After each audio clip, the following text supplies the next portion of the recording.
अस्सलाम वालेकुम। अच्छा, एक छोटा-सा टॉपिक आप लोगों को एक्सप्लेन करना था मैंने। वो ये है कि लेट्स से अभी तक हमने जो ऑपरेटर्स हैं, उनकी ओवरलोडिंग हमने इस तरह से देखी कि overloading is done inside the class. अब फॉर इंस्टेंस ये डिस्टेंस का एक क्लास हमारे पास मौजूद है। अब हम चाहते थे कि इस तरह से हम 2 डिस्टेंसेस को 2 ऑब्जेक्ट्स को ऐड कर सकें। तो उसके लिए हमने जो प्लस का ऑपरेटर है, वो हमने ओवरलोड किया है यहाँ पे। अब हमने अभी तक जो ओवरलोडिंग है ऑपरेटर्स की, we have seen that happening inside the class. लेकिन आप उसको क्लास के बाहर भी कर सकते हो, उसकी प्रोविज़न है। अब सवाल ये उठता है कि क्लास के बाहर कहाँ होगा? क्लास से बाहर ऑब्वियसली ग्लोबल होगा। किसी और क्लास के अंदर नहीं, किसी और फंक्शन के अंदर नहीं, एक ग्लोबल फंक्शन के तौर पे। सिंस ऑपरेटर ओवरलोडिंग भी आप एक एसेंशियली एक फंक्शन ही डिक्लेयर कर रहे होते हो, तो this is going to be a global function. So this is possible in C++. Now the question arises कि मुझे इसको ओवरलोड ग्लोबली करने की क्या ज़रूरत है? मैं एग्जांपल देता हूँ आपको। मिसाल के तौर पर you do not have access इस डिस्टेंस की क्लास का। आप इसको किसी एक हेडर फाइल के थ्रू इंक्लूड करते हो, किसी और बंदे ने, किसी थर्ड पार्टी ने बनाई है। ठीक है, मुझे मे बी इंटरनेट से कहीं से मिली है, या फिर किसी और जगह से किसी दोस्त ने मुझे बना के दी है। बहरहाल डिस्टेंस की जो क्लास है उसके कोड का मुझे एक्सेस डायरेक्टली नहीं है, या फिर I don't want to get into the class कि मुझे क्लास को खोल के वहाँ पे जाके ऑपरेटर को ओवरलोड करना पड़े। तो उस केस के अंदर it will be much easier for me कि मैं ग्लोबली प्लस का ऑपरेटर ओवरलोड कर दूं फॉर डिस्टेंस क्लास, जो 2 ऑब्जेक्ट्स को ऐड अप कर सके। तो उसको करने का क्या तरीका होगा? उसको करने का ये तरीका होगा, syntax is going to be little similar, लेकिन थोड़े से डिफरेंसेस होंगे।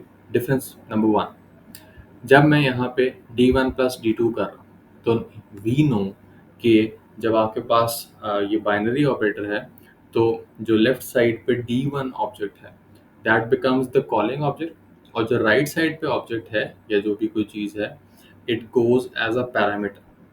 तो यहाँ पे हमारे पास सिर्फ एक ही पैरामीटर मौजूद है। तो अब मैं ऐसा करता हूँ कि मैं इसको यहाँ से उठाता हूँ, और ये मेरी क्लास खत्म हो रही है। क्लास के बाहर मैं इसको यहाँ पे ओवरलोड करता हूँ। अब the first thing that we have to do is, ये दिस यहाँ पे चलना बंद हो गया, क्योंकि ऑब्वियसली दिस सिर्फ और सिर्फ क्लासेस के कॉन्टेक्स्ट में चलता है। क्लास के फंक्शंस के अंदर ही आप दिस लिख सकते हो, यहाँ नहीं लिख सकते, क्योंकि ये किसी क्लास का हिसाब नहीं रहा। अब आपको क्या करना है कि अब हमारे पास यहाँ पे 2 ऑब्जेक्ट्स इन्वॉल्व होंगे, ऑब्जेक्ट 1 और ऑब्जेक्ट 2। 2 ऑब्जेक्ट्स क्यों इन्वॉल्व होंगे हमारे पास? उसकी वजह ये है कि अब कोई भी कॉलिंग ऑब्जेक्ट नहीं बनेगा। अब हमारे पास क्या होगा? हमारे पास दोनों ऑब्जेक्ट एज अ पैरामीटर जाएंगे। D1 here would become D1 यहाँ पे, and D2 here would become D2 यहाँ पे। अब ऑब्वियसली आपको उसकी लॉजिक थोड़ी चेंज करनी पड़ेगी।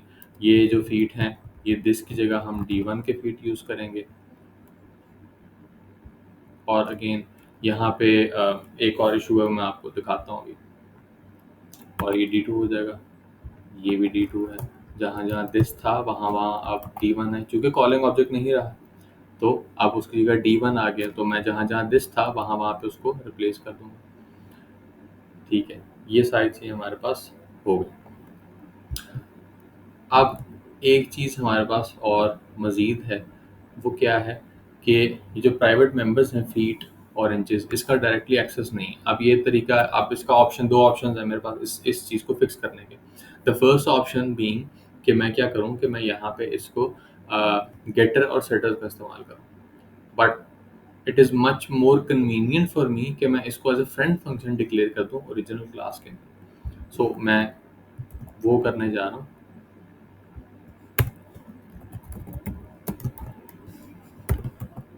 ठीक है, अब हमने यहाँ पे फ्रेंड फंक्शन डिक्लेयर कर दिया उसे।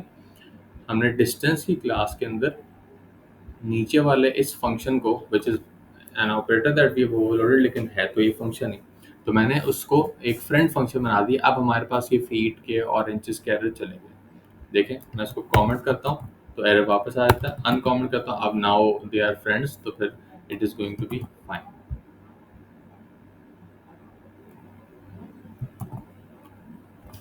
कंपाइलर का में भी कोई इशू, थोड़ी देर में फिक्स हो जाएगा। अच्छा, अब हमने ऑपरेटर ओवरलोडिंग ग्लोबली कर दी है। तो अगर मैं रिवाइज़ करूँ तो क्या चीज़ें हैं ग्लोबली आपको क्यों करना है ऑपरेटर को ओवरलोड? आप क्लास को नहीं छेड़ना चाहते, आपके पास क्लास का एक्सेस नहीं है, यूजुअली क्लास किसी और ने बनाई थी तभी इस तरह से होता है। तो तब आप ग्लोबली अपने पास इन ऑपरेटर्स को भी ओवरलोड कर सकते हो। तो द सेम प्लस का ऑपरेटर जो कि हम क्लास के अंदर ओवरलोड कर चुके हैं और प्रैक्टिस में भी हम देख चुके हैं, हम उसको ग्लोबली भी ओवरलोड कर सकते हैं। अब वन मोर थिंग, वो बोल रहा है कि more than one operator plus matches these operands. This is the same thing that happens with the function call, कि वो कंफ्यूज हो गया कंपाइलर। वो बोल रहा है कि यार ये भी मैच हो रहा है, ये भी मैच हो रहा है, मैं कॉल करूं तो किसको करूं? तो हम क्या करते हैं कि हम इसको खत्म कर देते हैं और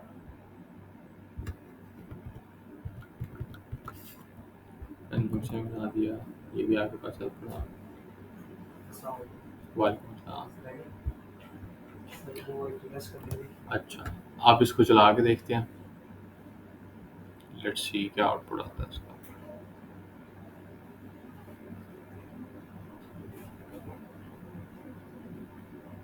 हाँ जी, फंक्शनल है, वो दोनों को ऐड कर पा रहा है। यहाँ पे एरर वो पहले दे रहा था, अभी भी दे रहा है, आई डोंट नो क्यों, वो मेरे विजुअल स्टूडियो का मसला हो सकता है, लेकिन ये लॉजिकली और सिंटेक्स वाइज ये दोनों चीज़ें ठीक है। अब हमने जो उस क्लास के अंदर वाला पार्ट था उसको हमने डिलीट कर दिया, वहाँ पे फ्रेंड फंक्शन बना के उसको ग्लोबली ओवरलोड कर दिया। तो you can do this with any जो ऑपरेटर है उस केस के अंदर।